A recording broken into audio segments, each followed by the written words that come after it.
Recording started.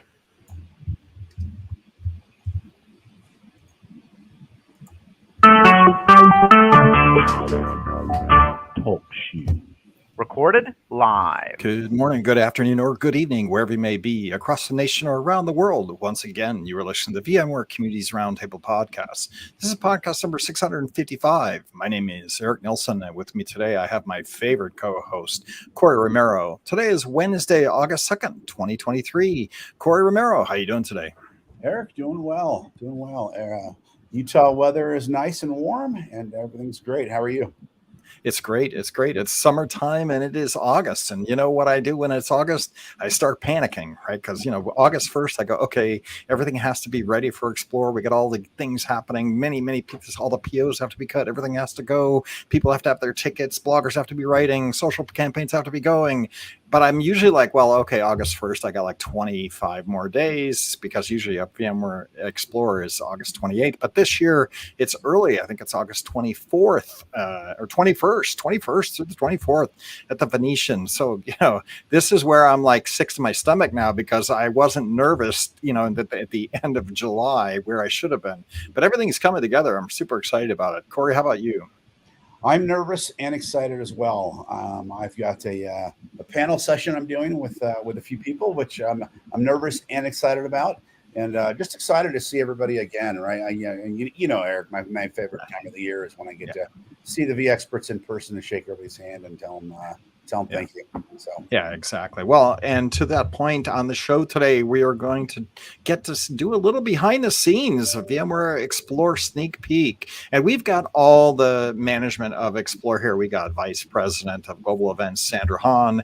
We got Senior Manager of Content, our favorite, Maryam Scoble. And then we have Amanda. I don't even know how to say Amanda's last name. I'm not going to try. Hermele. Hermele, there you go. Director of Events and Operations. So all three of these guys, these are the people that really pull it all off. And so we're excited to have them here, and we'll talk a little bit about, what Explore's like this year. I'm super excited because I know the numbers are looking great. Vegas is looking great. Funding is looking great across the board. The pinball is, everything is going. But before I do that, Corey, any news from the vExpert side of the house? I think you're good to go there. Anything else we need to share with people? Yeah, I've got a couple of things. So I just put out a vExpert exclusive VMware Explore early access opportunity for bloggers and podcasters. That is in your email for the vExperts. Also, just put out this morning a webinar we're going to do that's going to happen on August 16th on improving open source software supply chain security with VMware Application Catalog. And then the last thing is, if you're a vExpert and you're attending VMware Explore Las Vegas, or the vExpert and community party we're having, please go and make sure you RSVP. You can do that on the vExpert site under events and opportunities. And that's all I've got for news there. All right. Well, great. Well, the color of the bay is it's a beautiful green today. It's hot and sunny in California. It is barbecue season, and we've been barbecuing. I'm doing another barbecue. We'll talk about it at the end of the show. Until then, let's get to our guests and talk about VMware Explore 2023 sneak peek. So we'll start with Sandra Haan, and we'll go down through everybody. So Sandra, you're Vice President of Global Events. I think this is your first year to completely run it. I think maybe Linda Britt was here last year, and I got to say, it has been really great. The engagement we've had with all your team members, from content to booth layout to operations to everything, this year has really been good. And maybe it's just because last year was the first year we went back live, and so everything was bumpy. But I got to say, this year was exciting. We always start on the community podcast asking who you are, how long have you been at VMware, and how did you get where you are today? You got 2 minutes to take us through your career. Sure. I don't need to talk about how long I've been working because it's been a long time, but I've been at VMware for 11 years. I was previously at Oracle, and I came over here actually working in partner marketing and partner communications. And throughout my time here, I've led those teams. I've done partner engagement. I did customer and partner references for a couple of years. And I joined this team in 2020 in the middle of the pandemic. So got thrown in at the end of the planning. So I was a fly on the wall, just watching it all happen. This is an amazing team. They're a super tenured team. I got to watch it all happen and, launch and deliver the first digital event, which we did again the following year. And then, last year we went back to in person, and it was, I think, a rough ride for the whole industry, right? As everyone tried to figure out how to go back to in person. But again, I get to work with an amazing team of people who are so smart and so good at what they do. I get to watch it all happen. And how did I get here? We've had some changes, and I have the opportunity now to lead the team, and I couldn't be more thrilled about it. We've had a really fun time as we've made changes to the program. And as you noted, right, we moved out of San Francisco and into Las Vegas, and that's been a super exciting experience. We're thrilled to be there.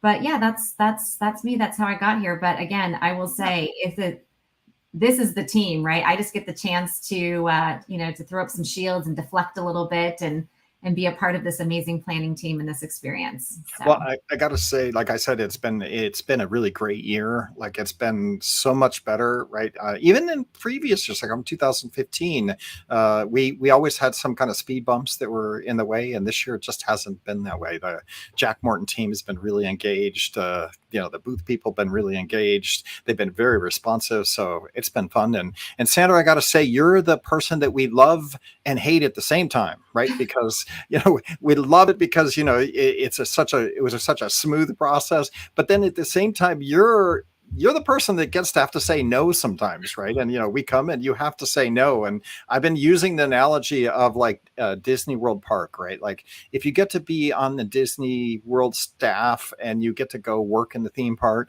there's a lot of rules and regulations and things that create the experience as it should be, right? And there are people that have to give you those guidelines. And so I tell my team that sometimes we get these guidelines and we just have to do them, because if we didn't, we'd have chaos in all these different organizations. And you get to be the person that gets to have to deliver that message some of the time. So thank you for being the bad guy sometimes. Well, that's part of the job. But yeah, you're right. If not, we'd have all the Disney characters in the wrong park, right? I mean, we've got to have order.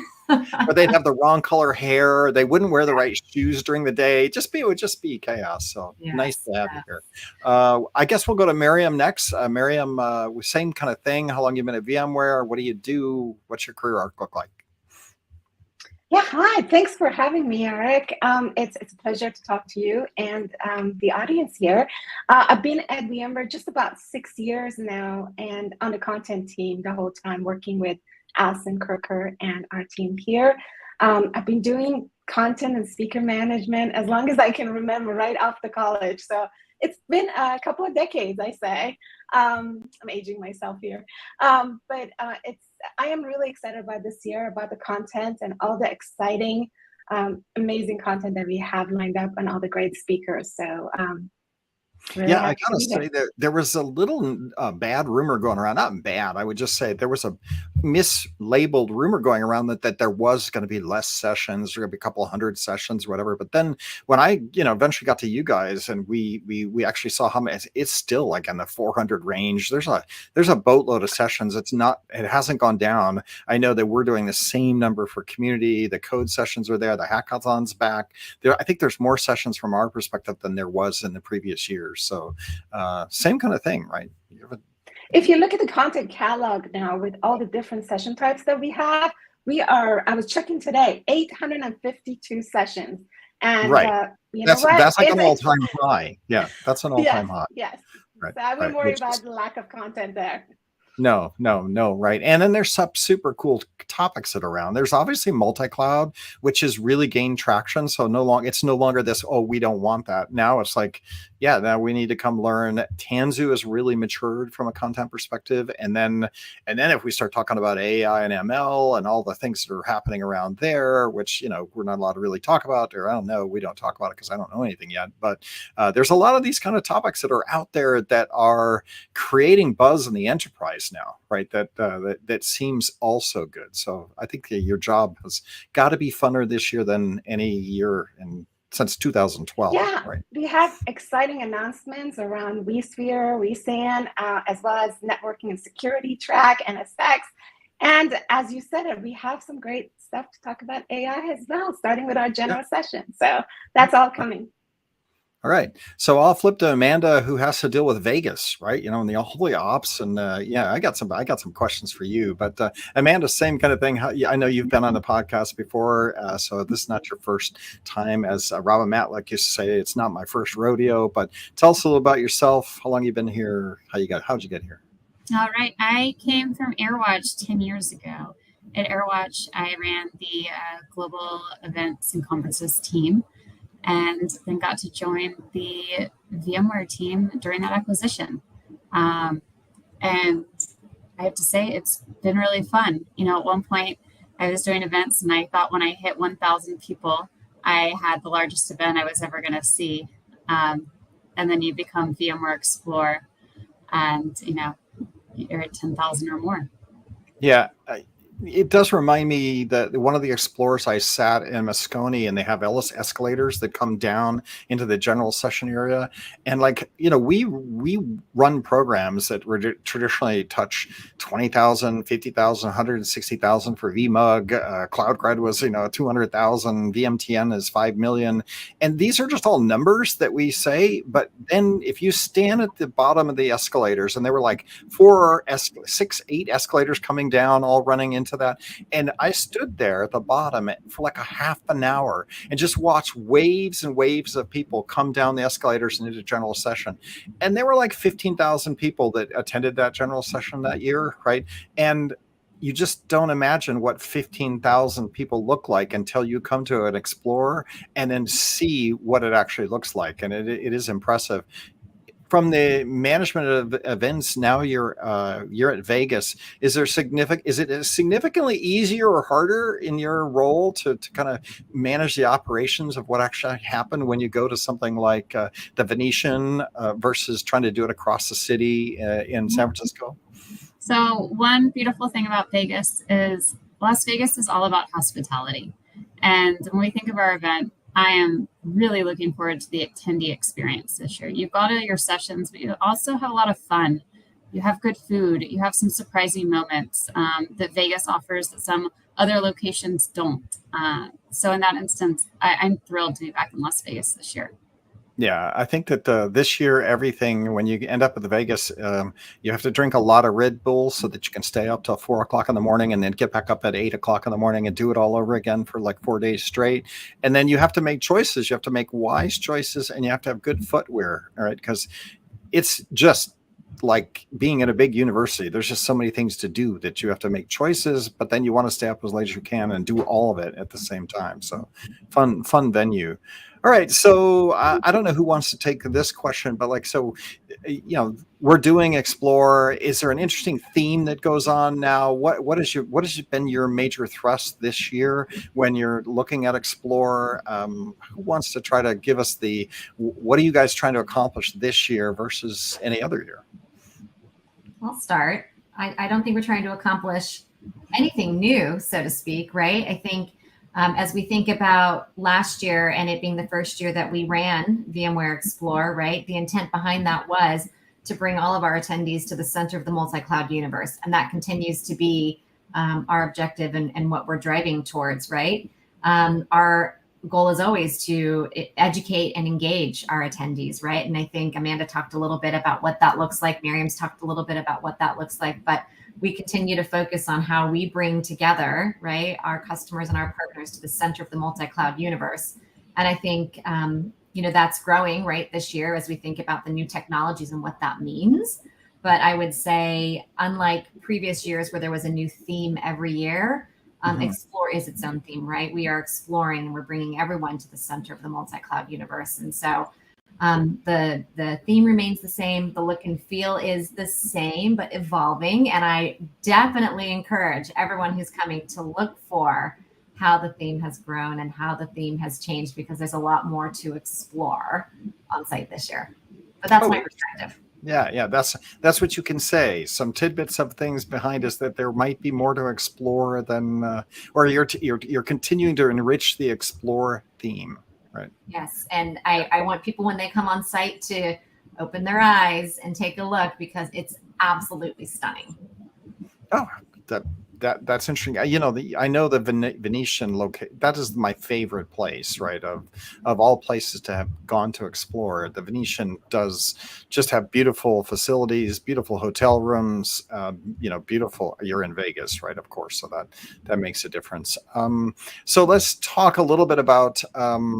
When do things kick off? I think it's Monday this year. Anything different? I know we normally do the is it the hall crawl in the afternoon or a welcome reception? I think it's welcome reception Monday afternoon. So we kind of do this soft entry, right? Like, is that the strategy again this year, so that people that come in on Sunday, Monday can start engaging? What opens up on Monday versus Tuesday? So I don't even know if I would call it soft, Eric. I mean, we are there Monday. As you said, the welcome reception is Monday night. And when you talk about the flow, another great place to stand is right there in the middle as the welcome reception starts flooding in and people come at you. But Monday, there's Spring One, there's tutorials, hands-on labs are open. So there's a lot of learning that takes place on Monday. Yes, Tuesday is when you're going to see the general session and keynote. There is a lot of good content, a lot of good learning, and of course, that fun on Monday night.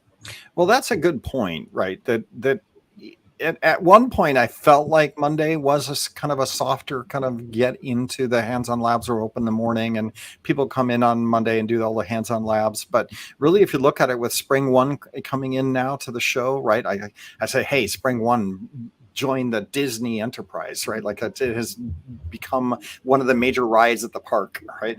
So we got Spring One on Monday, which is interesting.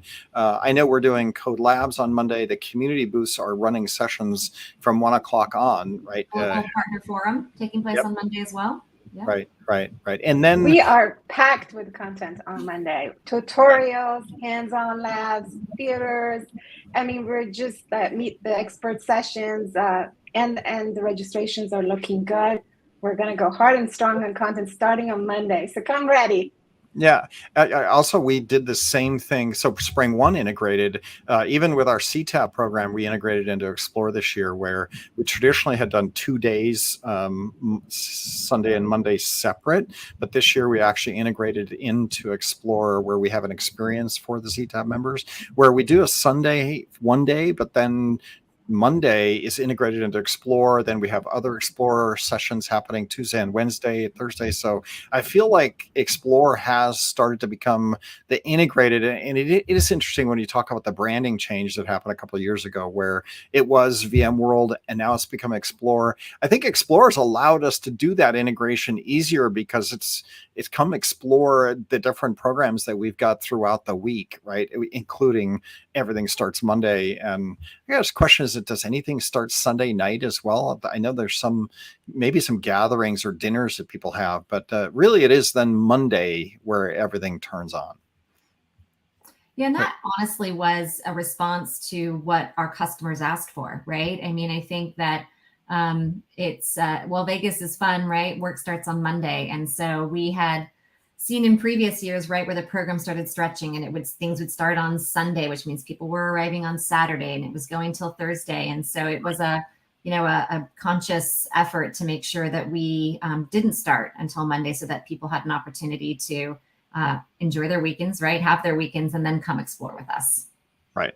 Yeah, that makes sense, and I think it's a good way. In CTAP, we did that as well, right? Like we're not starting on a Saturday. You can come on Sunday morning, be there, and be that pre-day. But then Monday is where the event goes, and so that.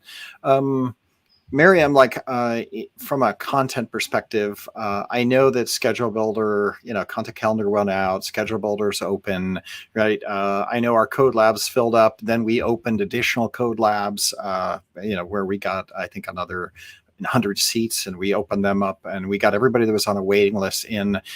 Are you guys I assume you're doing that for other sessions as well? You're watching and then open some up so that if you missed the first day of Schedule Builder, that there was an opportunity to get waitlisted and then added into sessions. How did that go? Yeah, so we're still have not released the rooms. The rooms will be released on August 7th when the mobile app launches.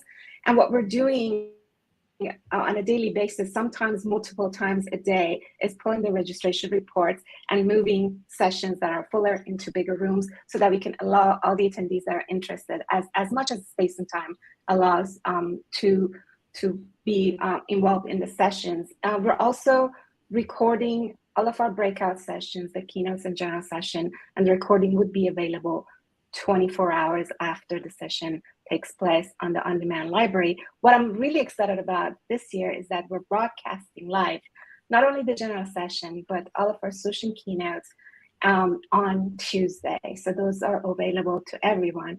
But yes, as far as space, we are moving the sessions around to accommodate as many attendees as possible. Yeah, so that's interesting. I didn't know that, and maybe probably a lot of the people listening to this podcast didn't know that.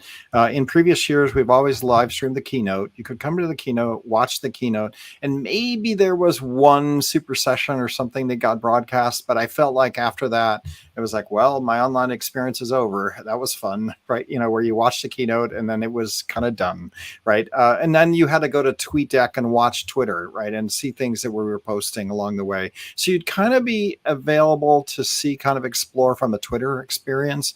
But what you're saying now is that you've got how many are you going to try to live stream then, right? Like, so you're going to do the general keynote. General session after that, including go ahead. And the Technology Innovation Showcase. So there's 6 sessions that will be streamed on Monday from our main stage. All right. So if I came in on Monday, watched the keynote, 6 more sessions, are they simultaneous or are they going to be one after the next? How long would I expect to sit online on Monday being part of this if I got lucky? Well, it's Tuesday, actually. You can be there from 9 to 5 if you want. 9 to 5, right? That's legit. There are breaks. So, you know, we encourage, we encourage you to join us in Las Vegas, but if you can't, you know, we'd love for you to join us online, starting at 9 o'clock with the general session. And then there is a full schedule that will be available, but we've got 4 solution keynotes following that. And then we wrap up the day with the return of, you know, kind of our super demo session, right? So it's the Technology Innovation Showcase from 4 to 5. All right. So we won't promote this yet. You know, if you're listening on the podcast, stay tuned, hold tight. Maybe sometime like, you know, by August 14th or something, then we'll start saying that if you missed your tickets, didn't get a flight, you can't get funded, then we'll start promoting that. Right. So look, Eric, that's super cool. I agree with you, but honestly, you can join us online, but you are going to miss all the FOMO that Amanda talked about by being there in person. There is so much this year that is beyond what we did in previous years. The hub is going to be absolutely spectacular. As you know, you guys are there full of the communities, right? We've got an amazing space with the hands-on labs, the 800 sessions that Maryam talked about. We've got a lot of surprise and delight. We've got a new Explorer keynote this year. We've got guest speakers coming in to really push the boundaries from space to AI down to the ocean. I mean, it's, you know, yes. Yeah. If you can't join us, sorry, but everybody that's listening to this knows they need to get there, and most of them are party access nightclub. Oh, that's right, the party. Yeah, we haven't talked about that. We got to have a closing. We're going to hitch up for the closing here with a party. But what I would say is that, you know, the hotels, if you're on a budget, the flights are pretty cheap. You can get pretty cheap flights to Vegas. The hotels, Excalibur was remodeled. They got like $35 rooms now I stay in the $35 rooms because my community budget is always thin and I just stay at the Excalibur, right? So that's what I do because it's $35. And I sometimes stay in the $27 remodeled ones. And that's the one where the shower drips. And you got to kind of like cup your hand to get the water and splash on your face, take a shower. But, you know, you can go down to like $26 a night. So if you listen to this, you're a community member and, you know, get a cheap flight, you know, you need a little bit of money to show up. And then at the same time, I think that we have 3 or 4 passes that we bought that were not used by a couple of our CTAB members. So if you are desperate and you can't get the fee, you know, reach out to me and Corey and we'll see what we can do. We got a handful of passes left over that we paid for. So, you know, if you're super desperate, right, you know who you are. Every year we get a couple community members that, you know, usually we get a lot of community members that actually buy their own tickets. tickets and come on their own dime because it's worth it. And I would always say that about, your career. Your career is what you make it.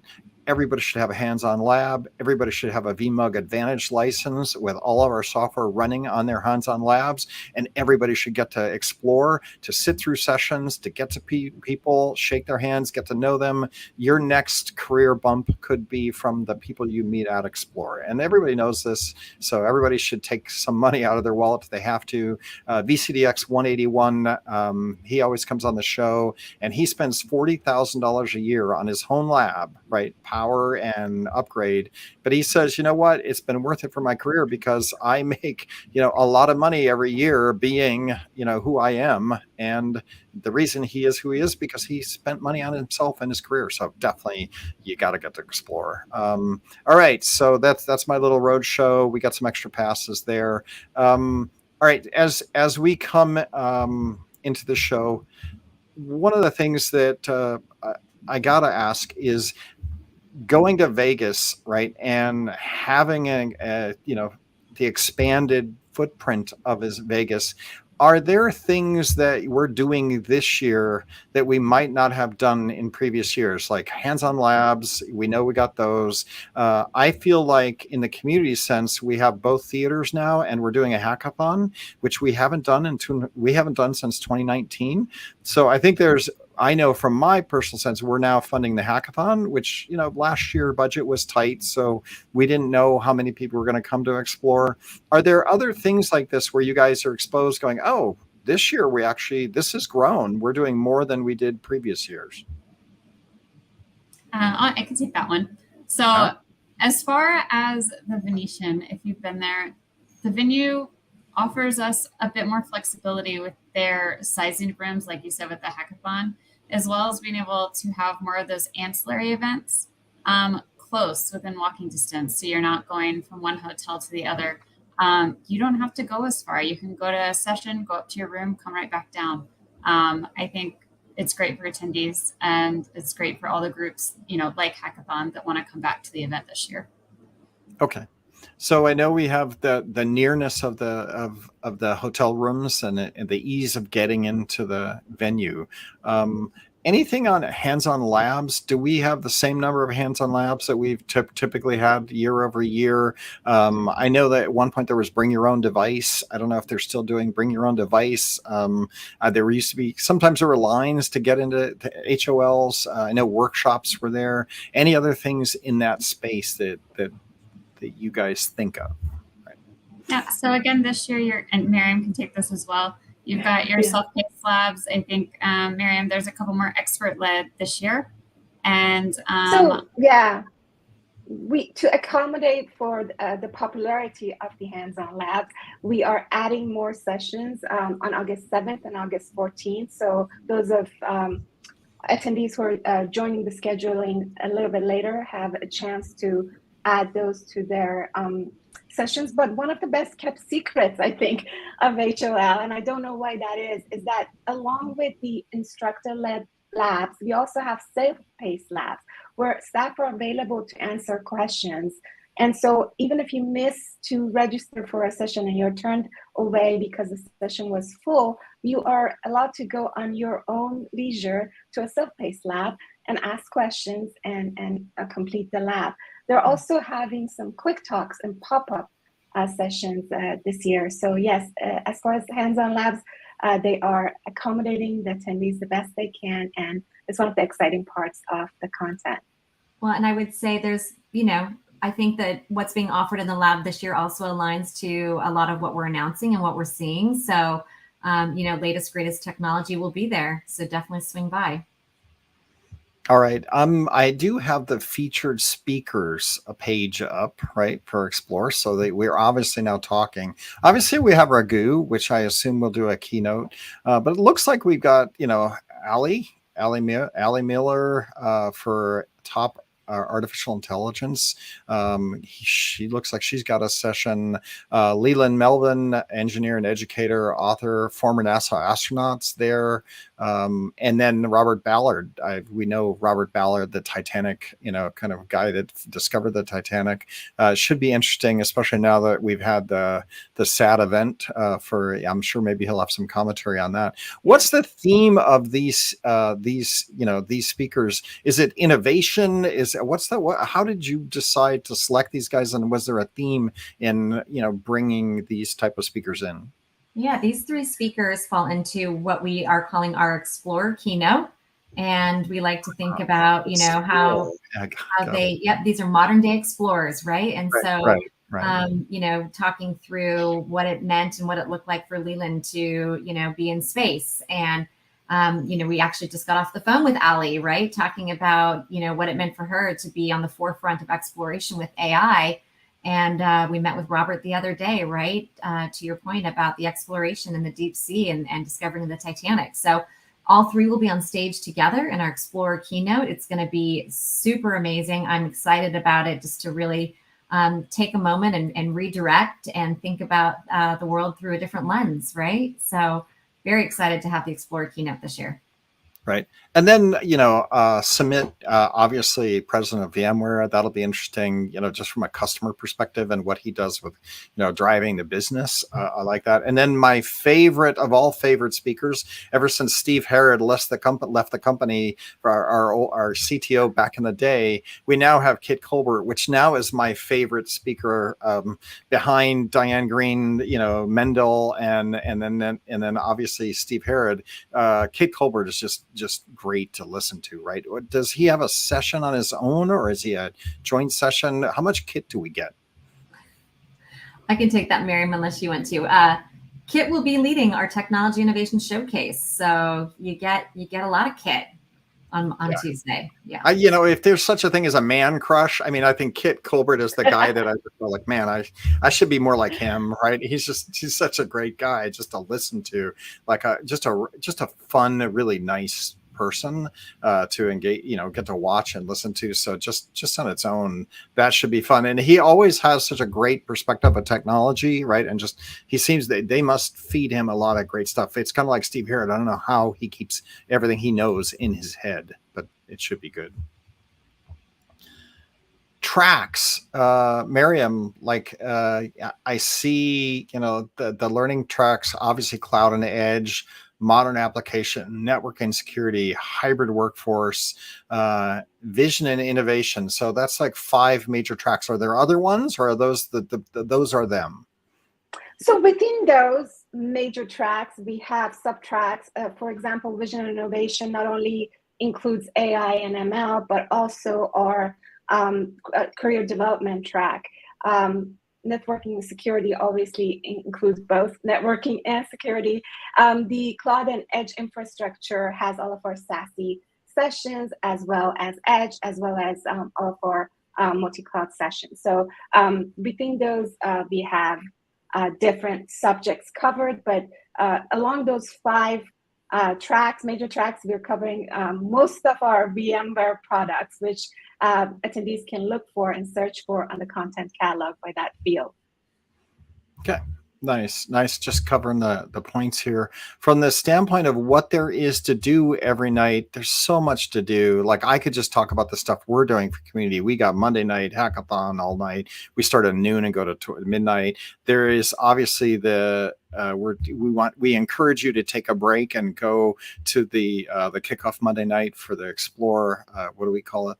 The welcome session. A welcome session. Thank you. Right. So we got the welcome session Monday night. Then we have Tuesday. We're doing the Pinball Museum in the evening, but and then a lot of other vendors do the Tuesday night stuff.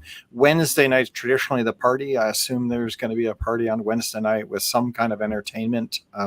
So that'll keep you going. And then Thursday, we're open. The show goes until like what time? 3:00, something like that. Till 2. All right, good. So you should be able to get a Thursday night flight out if you're lucky, right? You get hustled to the airport, get there, and that's a Monday through Thursday that should keep you busy, right? Other things, am I missing any major ticks here with regard to, what the venue is doing for people at the party Wednesday night? There's a hall crawl Tuesday night, right? Is that what that is, where you go through the exhibitor booths and engage? Get alcohol. So the participants each order their own menus. So you'll have a little something different at each booth. Oh, that's nice. Yeah. So each booth gets to order something, and if you crawl around, you'll get different food elements out in front of the different booths.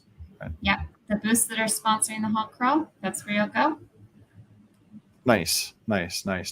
And then you guys get feedback every year. Do you guys have any major feedback items that you think you did better at this year than you had last year? Like that, where sometimes you get the food quality, or you get whatever. Like what do you think you've conquered this year that maybe you got feedback from last year? I can speak on the content wise. We ran some focus groups, and our team especially read all of the comments for the surveys. One of the major things that the attendees come to Explore for is career development. So as I mentioned, we have a career development subtrack, and Iris Pollitt is managed to put together an amazing list of tutorials, meet the expert session, as well as breakout and panels, which I suggest everyone check out. The other part was about meet the expert roundtables and how hard it was for attendees, because these sessions are intimate, 10 per roundtable.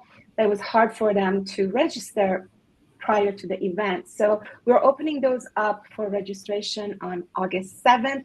Each attendee can register up to 2 sessions before the conference, but they're welcome to walk in at the conference.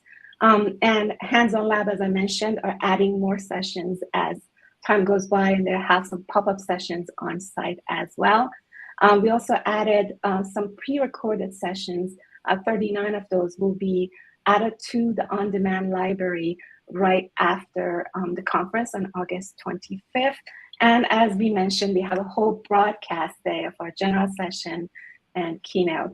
In addition to those, we have amazing partner speakers and customer speakers added to so many of our sessions that you mentioned some of our featured speakers. But yes, definitely content is packed with great things. And I have to add that we work with Corey and we experts to review the level of sessions, because some of the attendees came back and said that what we had advertised, because the submitters had advertised a certain level of technicality, was not what they received when they attended the session. So our V experts reviewed every single session, abstract and title, and added the appropriate level. So we're hoping that would also be received by attendees in a great manner, because at least we've been reviewed not only internally by our content leads, but by an external, not subjective, but objective. Yeah, that's actually great.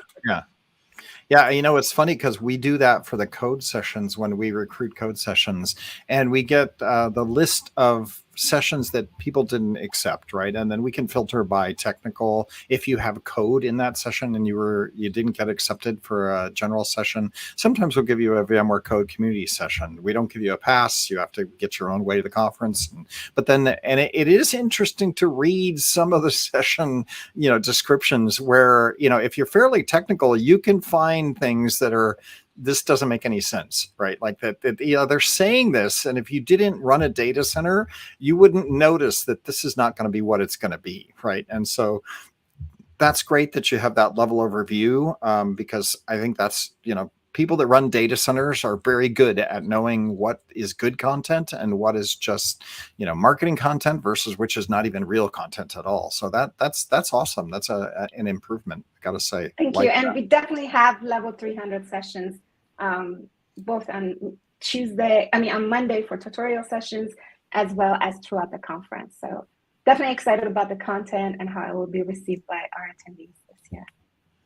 Yeah, I want to go back to your question, Eric. I think, we welcome attendee feedback, and I think that we take it all to heart and we look at the surveys. In fact, I mean, Amanda knows we've got another hour on this coming up after this, right? I mean, we do put a lot of thought into how we get feedback from attendees and what we do with it. It's very important to us. But I would say, you know, what I'm most excited about this year and what I think we did a great job at, and Amanda can probably speak more to this, right, is just bringing back more of that experience for our attendees, right? And you're seeing that in just the opportunity for those to join us digitally through the broadcast day. You're seeing that through the Explore keynotes. You're seeing that through the Technology Innovation Showcase, just bringing in these other components. Amanda and her team have been working really hard on what is that overall experience for the attendees, right? Because that's a lot of what you come for. It's the content and it's what you do while you're there, because it's been, you know, it's been a while, right, since everyone's been back together. So I'll let Amanda speak a little bit more to that. But I don't know that we got any feedback that said this wasn't great. I think we took what we learned and we said, how do we make it better? And so I hope for all of you that are able to join us, right? I hope that you feel that and you see that. And I hope that if you don't, let us know, right? Because we're certainly open to feedback. This is all for you. So let us know, right? Amanda, any comments on that? I've got two quick ones.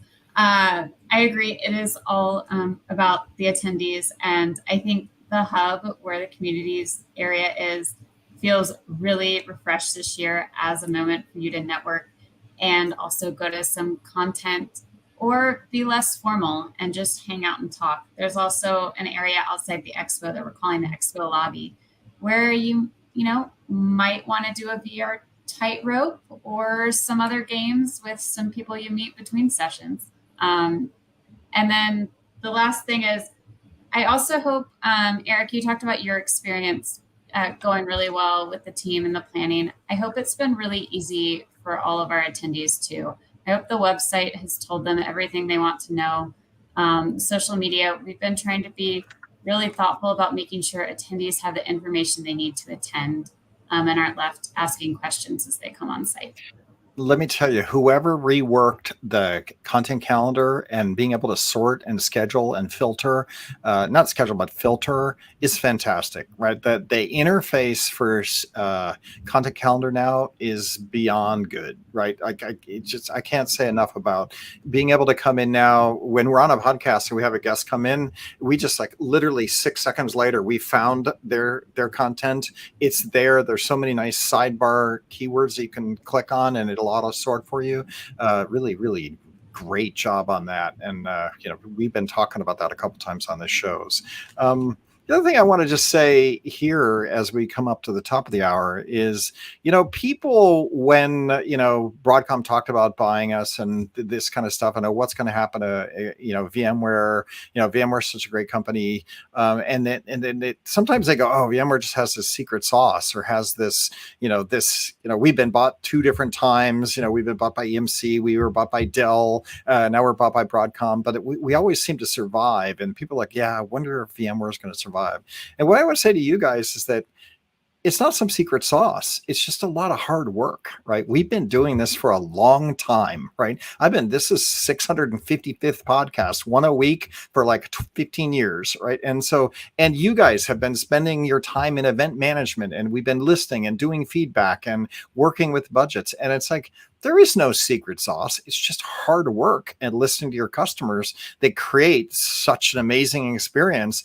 And when there's always this story, you don't have to outrun the bear, you just have to outrun the slowest person in your party, right? Like, we run fast. We do really good work. Everybody from community members to people on podcasts to Julia Klaus recording things to you guys doing live sessions to getting venues. We just all work so passionately hard at producing this kind of stuff that then people just keep coming back and keep being part of it. And then we build great products at the same time. So just say thank you to all 3 of you for, doing great jobs. And it's not like this is your first or second or 5th or 10th rodeo. You guys have been just running these things consistently for years. So thanks for all of that.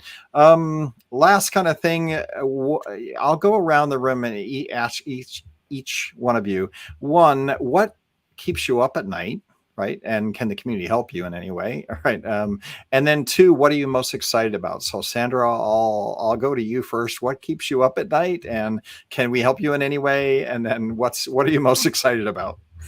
Look, I would say last year there was a lot that kept me up at night, but heading into this year, there's small little details, but nothing that keeps me up at night. Like, this team is incredible. Our move to Vegas has been, fantastic. We're so excited to be able to welcome so many of you to Las Vegas. There's nothing that's keeping me up at night other than my children, which I don't know if you babysit, Eric. You could help me there. Yeah, I have 4 kids. They're all grown up, and we were just talking about maybe I should start a babysitting service so I can. Fun times. And I feel the same way with you. I feel the same way with you. Nothing is keeping me up like it did last year. Like, this is the smoothest I can remember going into an event. So I'm with you on that. Nice job. Yeah. What excites you? I'm excited for the show. I really am. I'm excited for the additional elements we've brought in this year. I've said to the team time and time again, we didn't just do one new thing. We did a lot of new things this year, right? We really pushed the boundaries. We took every challenge and we said, check, we're going to do it, and we're actually going to exceed it. So I'm excited for the broadcast day. I'm excited for our Explorer keynote. I'm excited to have the Technology Innovation Showcase. I'm excited for how, the brand team just blew out the whole experience. I'm excited for, we've got an executive concierge this year, right? I mean, we have all of these new exciting things. There's cafes on the show floor. There's so many surprise and delight elements you're going to see when you get there. I can't wait to get there. I can't wait. So Yeah. It's like, for me, when we have a vacation planned, I feel like this year it is that way. I have like a vacation that I'm going to get to go play and have fun and sit at the beach, but it's a tech vacation. But yeah, I agree with you on that. Maryam, what scares you and what excites you? Going back to what Sandra said about keeping me up at night I have 2 teenagers who are gamers, and I need to tell them to quiet down at night. And my husband, who loves EDM music and likes to play it really loud at night. So those are the things that keep me up at night. But I am super excited about going back to Vegas, about Explore, about the content, about all the amazing activities that we've got planned, and just seeing our speakers, our attendees, and our partners and customers in person, our own teammates in person. As an experienced event person, I can't believe I'm saying this, but I miss going to Vegas. I'm really excited. There you go. Yeah, I'm with you. I'm going to have to reach out to Robert, because I am an EDM nut. I love EDM. Tiesto. I want to go to Tiesto. Yes, just invite them over to your house so you can play EDM. Do some Molly, get messed up, and watch the light show. I don't know. I've never done that, but that's on my bucket list one day. Like, get a chaperone. I don't know. But EDM is fun. I'm excited about it. Getting to Vegas. It's a great place. Amanda, lastly, we'll go to you, and then we'll wrap things up. No kids that keep me up, and my dog actually goes to bed before I do. So for me, it is all those little things at the event. Am I serving popcorn or donuts here? And how long is it going to take me to clean up that popcorn before sessions? Can I really fit that in that room? It's those little things that most people don't think about. And what I'm really excited for is that first person who checks in Sunday morning when we open Reg. I will be so thrilled to give that first person their badge, and I will be standing there. There you go. That's amazing. That's probably a good feeling. I never really thought of that. Like, that first person check-in where it's live, it's going. And, I tell people that, I say, when we're done, when I'm done with a team, I'm done when the curtain goes up, right? We're never quite done. We're just never quite perfect, right? But the time hits, it starts, and everybody has a great time. And, little things that we didn't get done, nobody notices or would even know that we still had things left to do. But when the curtain goes up, the first reg happens, it goes, and it's great. So that's a lot of fun. Looking forward to that. Okay, last 5 minutes of the show, because we do live stream on youtube.com/vbarbecue, VBARBECUE. So if you want to look at what Sandra and Amanda and Maryam looks like, so you can say hello to them, go to the VBarbecue channel and check it out, because we put all the live streams there. We are recording this. Most everybody listens to this on Google Play and iTunes, but if you want to see what they look like, go check check it out. And with Be That and Be Barbecue, I will ask each of you, do you get to do any barbecuing this summer? And if you do, what's your go-to barbecue, or at least your go-to place? Sandra, will go to you first. Yeah, it doesn't change. I live out in the East Bay, Danville, California, and we like to go to Hazy Barbecue. It's great. They've got live music. They've got a beautiful patio. The owner is a great philanthropist at my kid's school, and we love Hazy Barbecue. So we're there probably once a week. All right, shout out to Hazy Barbecue. I'm gonna have to go check that out because I haven't heard that one. Now maybe I'll make a trip because I like to go get barbecue. I've been doing some smoking myself. Maryam, you're in California. What do you like? I love it when my husband barbecues. I did talk about his EDM music, but I do love his barbecuing skills. But if we were going out, South Winchester Barbecue on Winchester Boulevard in San Jose is where we go to. My kids love the ribs there.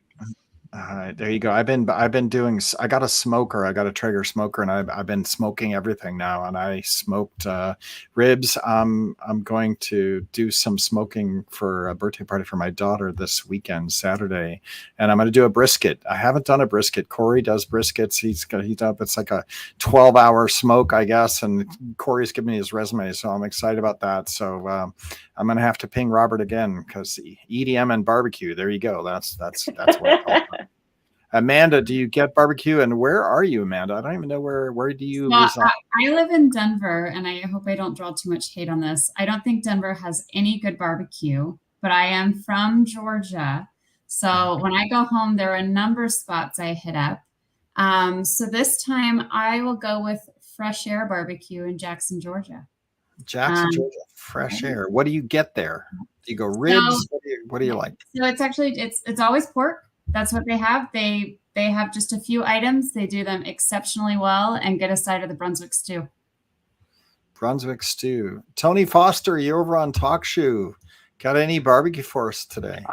I do have a barbecue report. My barbecue brethren, please forgive me, for I have sinned. This weekend I was at my in-laws, and my father-in-law only has a gas grill. Oh. I grilled steak on a gas grill. If you char it and a good piece of steak, as my son points out, if you get the high quality steak that's sometimes available at Costco, it doesn't matter if you gas grill it or if you put a match under it or put it in your oven. The good enough beef can turn out pretty well. How did it turn out? It turned out well. I'm not gonna lie. Not medium but well, still, just well. Like what? Medium rare. Medium rare. What is this medium well stuff? Yeah, there you go. Yeah. Well, good times all around. It's summer, so I'm going to do my brisket this Saturday. Sandra Haan, Maryam Scoble, and Amanda Hermele. I don't know. I give up on last names. Great to have you guys on the show. Thanks for doing all the hard work. Thanks for taking an hour out of your lunchtime to be with us on the community podcast. I always appreciate all the hard work you guys do, and all the times you tell us no, and all the times you say yes. Appreciate all of it. I know how that goes, and excited to have you on the show, and I'm super excited to go get my badge on Sunday with the rest of everybody. Thanks a lot. Thank you. Thank you. All right, we'll be back next Wednesday, 12 to 1, as always, weekly, and I'm sure we'll be talking about some of our favorite sessions that are going to be happening at Explore. Till then, everybody go get some good barbecue and have a great rest of your week.